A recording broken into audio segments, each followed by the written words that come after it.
Okay, Thursday, October 9th, 2025, and I'm in Warsaw, Poland.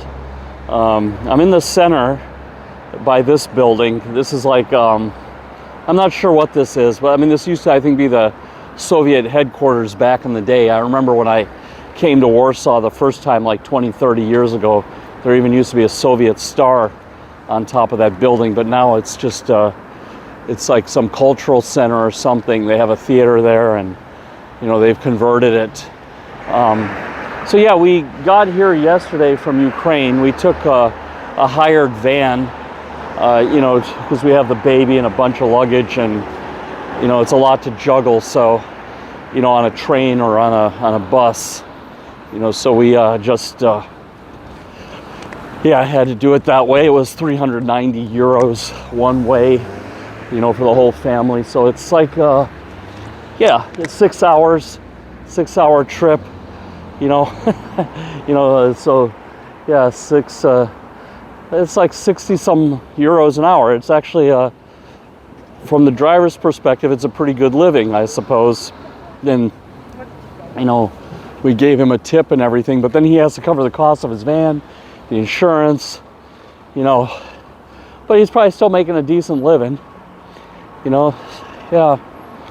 Yeah, so I'm like, like I said, I sort of recognize where I'm at, you know, in the center of Warsaw. You know, I mean, I stayed in that building here, this building, when it was a Marriott, long time ago. It used to be a Marriott hotel over there, and I think there's a Hard Rock Cafe and all kinds of other stuff over there, a Galleria shopping center, but generally, this is my reaction with the Warsaw, and I think if you've watched my videos before, I like this city. It's I feel at home here.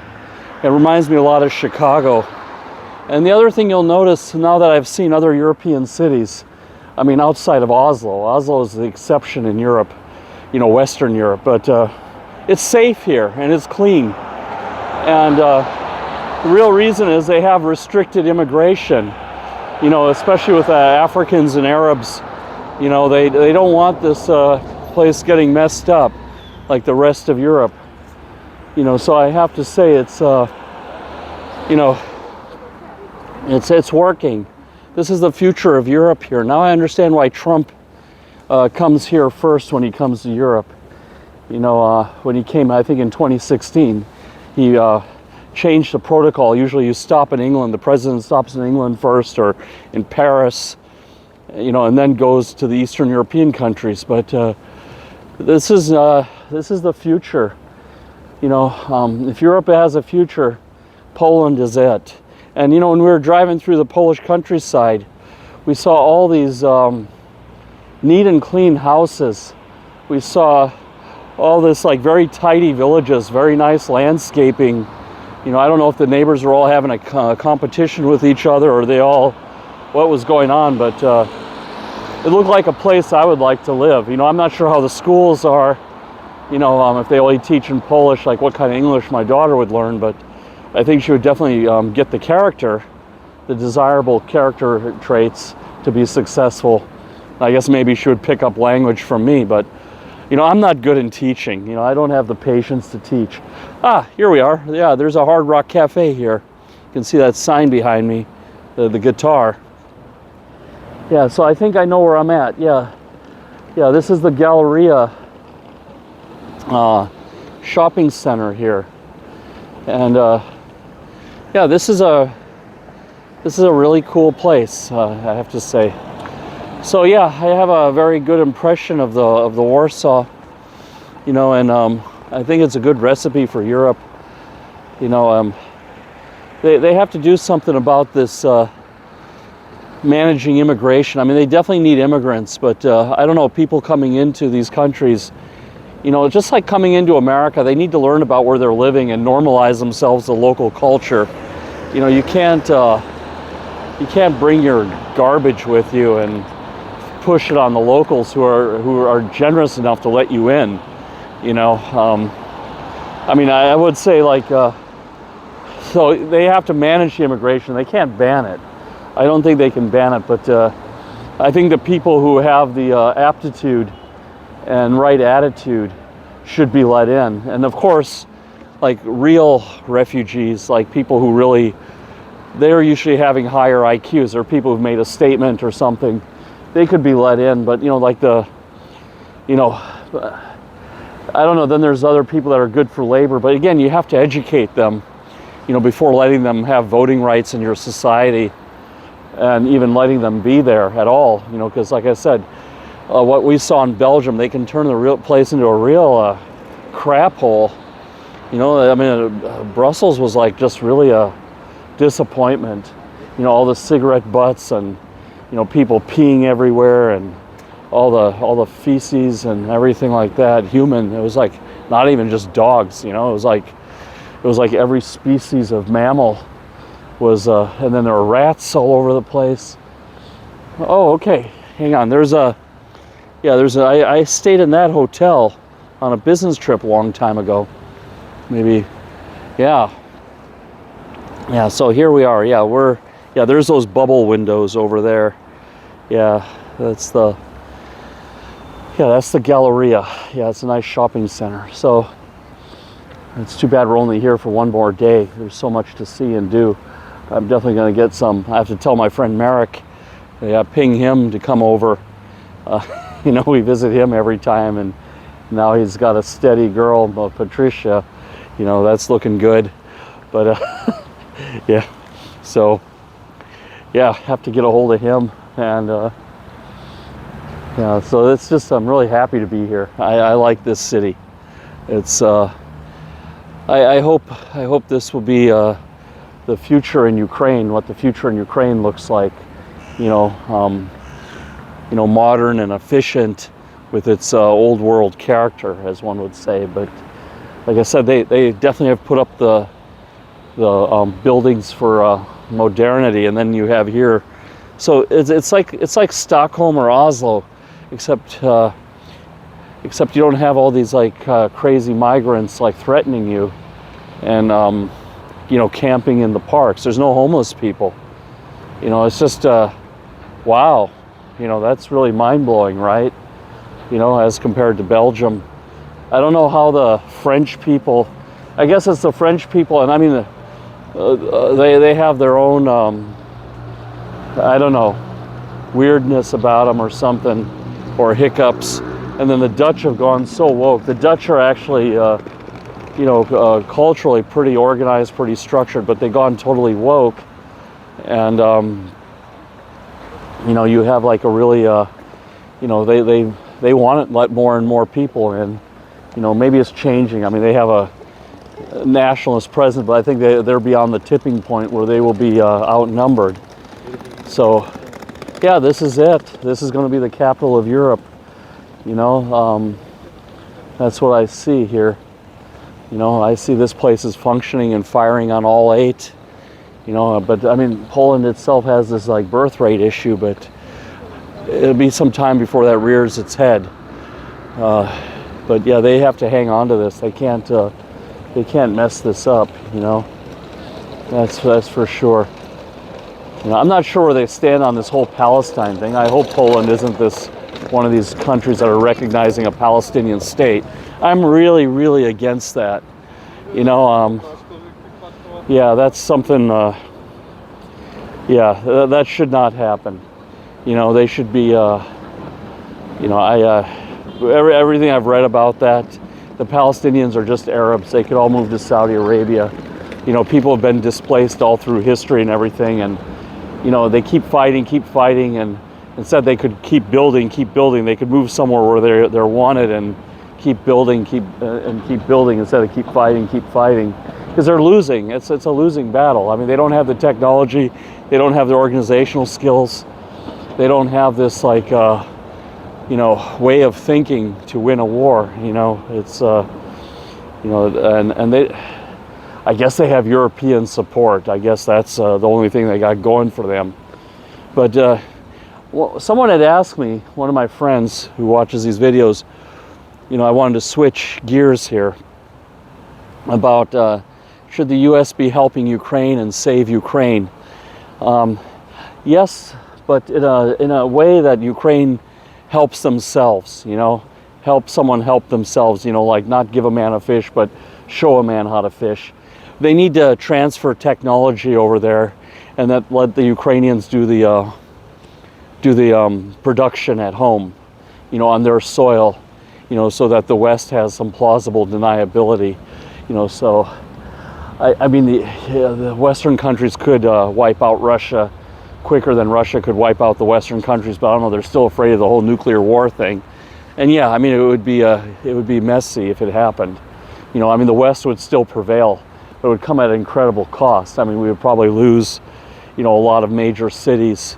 I mean, Russia would lose everything, and the West would lose like 30-40% of its major population centers, and then everything would have to be rebuilt, and there would be a lot of turmoil, right? I mean, but in the end, the Western nations would prevail. They have the systems and the structures and the processes where, Russia relies on, Putin, for everything. And if he was, gone and all the Russian leadership was gone in a nuclear strike, it's done. Nobody's really going to step up, so, or if you took out like Washington, D.C. and London and everything, there's enough leadership at local and state levels to fill in the gaps, and there's a process of elections, or even putting in martial law or whatever until they could get rebuilt and then restarting democracy, but nobody wants to go there, so anyway, back to this whole Ukraine thing. It is worth saving. I mean, seeing what you see here in Poland, I mean, Ukraine is like this, just 20-30 years behind, and they've been hindered by, Russia and Russian influences and everything, where here in Poland, they're very strong about being Polish and, who they let into the country and who gets to say what. And it's showing, it's a really nice place. Like I said, I think this is a place we might end up one day.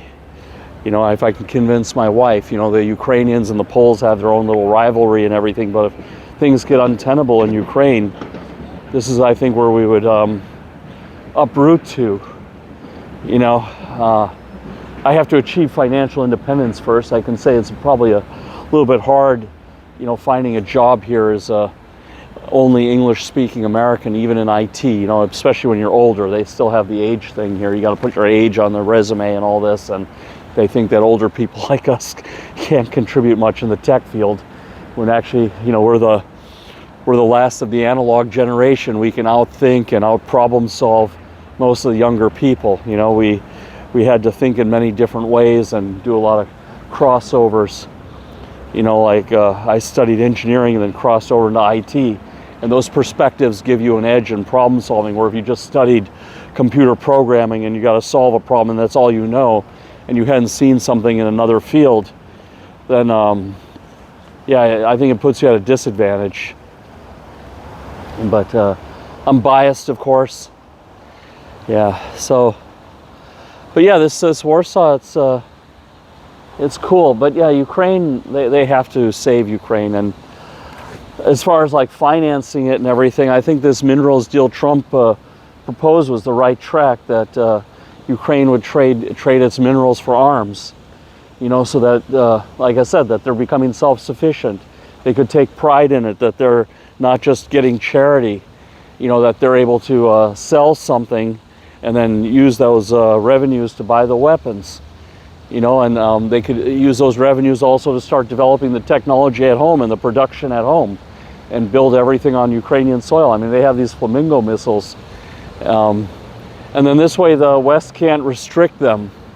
They can start pounding Moscow. They can do whatever the hell they want if they built the weapons themselves. And I don't know why they're so amped up about Tomahawks. I mean, these are like 40-year-old submarine-launched missiles. They have an interesting guidance system called TERCOM, Terrain Matching System. I don't know what it stands for, but essentially it just can... it can always stay like 200 feet above the ground or 100 feet above the ground, by looking at the terrain ahead, looking at the terrain below, and then just making adjustments So it's just hugging the ground and, you know, navigating valleys, and it's very hard to detect. But I think with Google Maps and all this information out there, I think the Ukrainian engineers could hack together, you know, a guidance system like that using an iPhone, you know, in some GPS, or even just pre-program it in case the GPS is jammed, pre-program the route, and then all the movements. You know, I guess it has to adjust for wind and, you know, course correct and all this, because if things slightly get off course. But I think they can find a way, you know, they can find a way to do this, you know. I don't think it's the, you know, this is old tech, and, you know, with all the new microchips and all the digital stuff out there and consumer electronics, you know, like people have all these GPSs to climb Everest, and you can pinpoint the climbers. You know, all this positioning technology used to be all military, and now it's like kids can buy it, you know. So I don't know. I don't know, like, why Ukraine keeps doing that. You know, I mean, they could get one of them, and then they can just, and then the U.S. can look the other way, and they can just start, you know, calling them, like, instead of flamingos, calling them pelicans or something, and yeah, get a Ukrainian version of it. I mean, I'm sure, I mean, there's technologies Ukraine would never be able to reverse engineer, like stealth fighters and stealth bombers. I mean, that took all the resources of the U.S., like, decades, you know, and they had clarity of thinking and best scientists from all over the world working on that. Ukraine doesn't have that, but they have enough to reverse engineer these type of weapons that they're asking for. You know, I think even HIMARS, they could make a homemade version of that. I mean, they did develop this drone interceptor technology at home, so they definitely have it, and that's what the U.S. has to do, is get Ukraine to take care of itself, you know, fund those initiatives so they're like investments with payback, you know, that we can get some weapons from them even, you know, if they have a surplus. I mean, or, you know, they can, like I said, we have to encourage Ukraine to build an export economy, you know, get those minerals and do finished goods. Maybe instead of getting our appliances from China, they can manufacture them in Ukraine, you know, things like that, you know, and Ukraine can get a tariff exemption. You know, and companies would have incentive to relocate from China or all these other countries like India that are cheating us out of the trade into Ukraine and take that risk. I mean, you know, granted, there were some consumer electronics factories that were hit in the rocket attack, so there's definitely some risk. So that maybe someone would have to backstop that. But I think overall, you know, the reward would be greater than the risks, you know, is the way I see it. But yeah, that's my view on that. You've got to save Ukraine, because, like, if Russia gets Ukraine, then they've already shown they want to, you know, some of these drones have gotten this far to Warsaw, and we've seen Europe's resolve that they can't make a decision, you know, because you have like all these like Belgians and French and Germans buying oil and gas from the Russians, and they don't, you know, they don't want to complicate that relationship. So they have no leadership in Europe, except probably here in Poland and maybe in Scandinavia, but even Poland is a bit compromised, you know, as well. But there's some Russian influences here. You know, I don't know how it got here, because they really don't like Russians here, you know, and so it's kind of a contradiction, because they're right, you know, they had enough of their own, you know, time with Russia too. Lech Walesa and all those protests in the shipyard, and the Pope was risking his life, Pope John Paul. You know, it was all like they had that history here too, so it's hard to understand why some of the politicians here are partial to Russia. I mean, granted, the relations between Ukraine and Poland have not been the best and have not been the worst. I mean, there is some issues, but they're more together.